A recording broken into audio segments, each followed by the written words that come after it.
আর এটা যেহেতু 2 lane 4 lane highway, তো সেখানে আমি চেষ্টা করছি যে এই স্ট্রেট হোয়াইট লাইনটার ডান দিকটা চেপে যেতে। হোয়াইট লাইনটাতে উঠবে না, তাদের টাকা স্কিড করতে পারে যেহেতু পেইন্ট থাকে। ডান দিকটা চেপে যেতে, তাহলে কি বাঁ দিক ডান দিক অনেকটা জায়গা পাওয়া যায়। আর যখন 3-6 লেনের হাইওয়ে থাকবে, তখন আমি চেষ্টা করি মিডিল লেনটা ধরে যেতে, যাতে আমি দুদিকেই অনেকটা স্পেস পাই, চোখে দেখতে পারি যে কেউ রাস্তায় আসছে কিনা বা কি হচ্ছে, বা হট করে কেউ চলে এলে আমি যাতে তাকে কাটিয়ে যেতে পারি।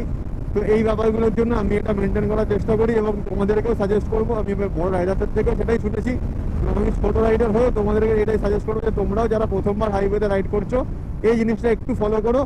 আর হ্যাঁ, তোমার যেটা কমফোর্টেবল স্পিড, সেই কমফোর্টেবল স্পিডটা তো তুমি মেনটেন করবেই, তাহলেই আর কোনো সমস্যা নেই।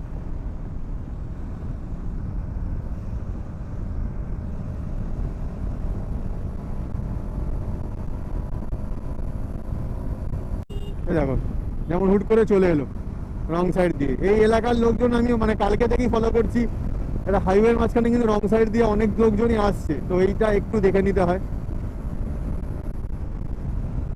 মানে ওয়েস্ট বেঙ্গলের হাইওয়ে ভাই, একটু তো এইসব ফেস করতেই হবে।